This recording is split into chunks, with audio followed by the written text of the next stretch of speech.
Whether it's candy, cookie dough, or candles, most of us have given money to a student raising money for their school. But last year, when students in Austin ISD, the area's largest school district, raised nearly $2.4 million, they barely kept half of that amount.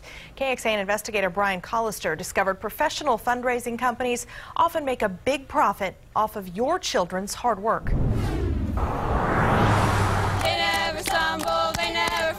It's not what you might expect. LHS! Always like you to try out the mattresses. In the Leander High School cafeteria. You can massage just the legs. But a makeshift mattress showroom. It's lovely. I like it. Means money for the school's choir.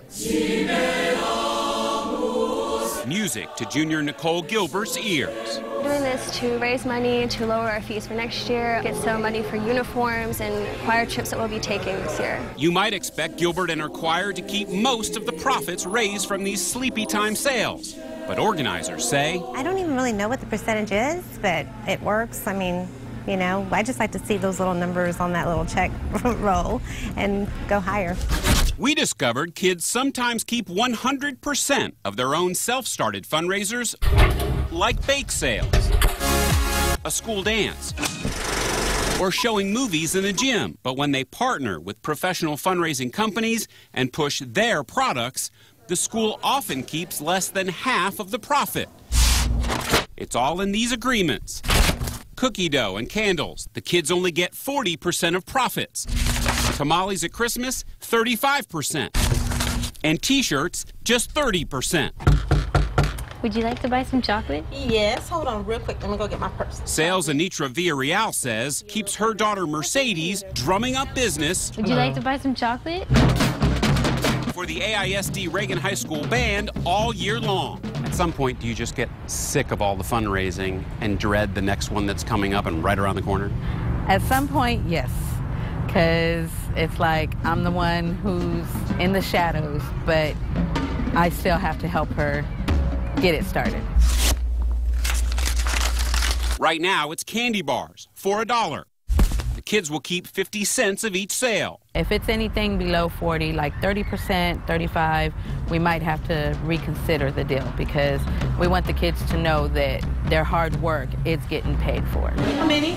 2, please. Like most districts, Leander says the profit split is not a factor it considers, even if most of the money goes back to the fundraising company. Why approve those? We ask each sponsor to analyze that, and if they feel like the threshold is such that it's worthwhile for their students, then it will be approved. The district does not dictate which fundraisers can and can't be done based on the revenue projections. Lucky for Leander, it's a profitable partnership with a local fundraising company, allowing the choir to keep the majority of the money. About 60% of the profit, which in fundraising, that's a pretty substantial amount. It's just been a really awesome moneymaker for us.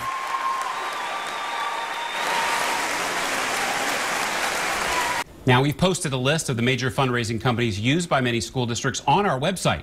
It shows you what they sell and how much the kids keep. Plus, you'll see how to request the same records that we used in our investigation for any school district fundraiser. Brian, what's the worst example you discovered when the fundraising company kept the most? We found some where the kids only got 25%, but there were some fundraisers also where the kids actually lost money. They wound up being in the red. Wow, Brian, how do we avoid all of this and just make sure that the money we're giving the children goes directly to the organization? There's an easy answer. Just write a check directly to the student organization. They'll get 100% of your money. All right, Brian, thank you very much. Good advice. And remember, if you have something you want us to investigate, email us at report@kxan.com.